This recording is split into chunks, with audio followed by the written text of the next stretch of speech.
प्रभु श्री राम जी की जय हो। काक भुषुंडी जी बोले, मैं सदा श्री रघुनाथ जी के गुणों का गान किया करता हूँ और चतुर पक्षी उसे आदर पूर्वक सुनते हैं।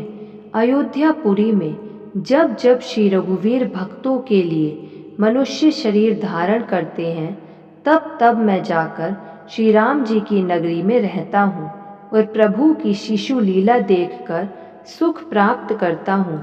फिर हे पक्षीराज, श्री राम जी के शिशु रूप को हृदय में रखकर मैं अपने आश्रम में आ जाता हूँ। जिस कारण से मैंने कोए की देह पाई, वह सारी कथा आपको सुना दी। हे तात, मैंने आपके सब प्रश्नों के उत्तर कहे। राम भक्ति की बड़ी भारी महिमा है। मुझे अपना यह काक शरीर इसलिए प्रिय है कि इसमें मुझे श्री राम जी के चरणों का प्रेम प्राप्त हुआ। इसी शरीर से मैंने अपने प्रभु के दर्शन पाए और मेरे सब संदेह जाते रहे।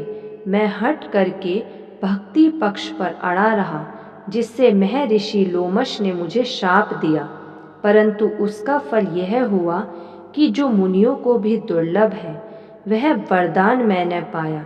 भजन का प्रताप तो देखिए, जो भक्ति की ऐसी महिमा जानकर भी उसे छोड़ देते हैं और केवल ज्ञान के लिए साधन करते हैं, वे मूर्ख घर पर खड़ी हुई कामधेनु को छोड़कर दूध के लिए मदार के पेड़ को खोजते फिरते हैं।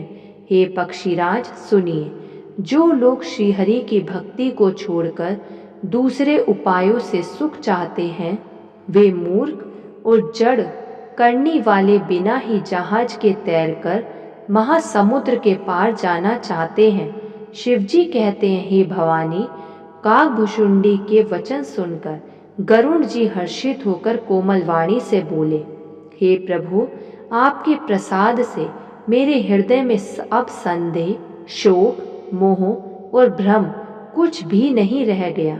मैंने आपकी कृपा से श्री रामचंद्र जी के पवित्र गुण समूहों को सुना और शांति प्राप्त की।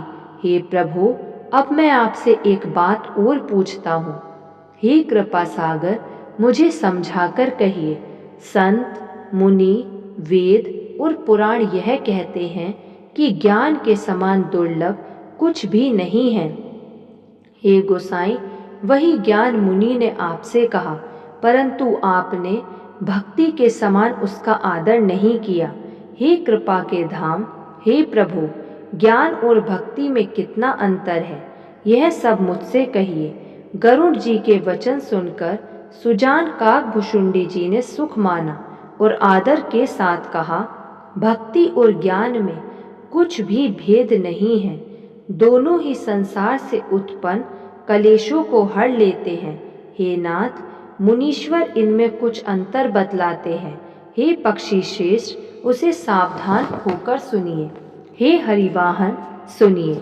ज्ञान, वैराग्य, योग, विज्ञान, ये सब पुरुष हैं। पुरुष का प्रताप सब प्रकार से प्रबल होता है। माया स्वाभाविक ही निर्बल और जन्म से ही मूर्ख होती है, परंतु जो वैराग्यवान और धीर बुद्धि पुरुष हैं, वही स्त्री को त्याग सकते हैं, ना कि वे कामी पुरुष जो विषयों के वश में हैं, उनके गुलाम हैं और श्री रघुवीर के चरणों से विमुख हैं। विज्ञान के भंडार मुनि भी युवती स्त्री के चंद्रमुख को देखकर विवश हो जाते हैं। हे गरुड़ जी, साक्षात भगवान विष्णु की माया ही स्त्री रूप से प्रकट है। यहाँ मैं कुछ पक्षपात नहीं करता, वेद, पुराण और संतों का मत ही कहता हूँ। हे गरुड़ जी, यह विलक्षण रीति है कि एक स्त्री के रूप पर दूसरी स्त्री मोहित नहीं होती। आप सुनिए, माया और भक्ति ये दोनों ही स्त्री वर्ग की हैं, यह सब कोई जानते हैं। फिर श्री रघुवीर को भक्ति प्यारी है, माया बेचारी तो निश्चय ही नाचने वाली है। श्री रघुनाथ जी के भक्ति के विशेष अनुकूल रहते हैं, इसी से माया उससे उत्पन्न अत्यंत डरती रहती है। जिसके हृदय में उपमा रहित और उपाधि रहित राम भक्ति सदा बिना किसी रोक टोक के बसती है, उसे देखकर माया सकुचा जाती है। जय श्री राम।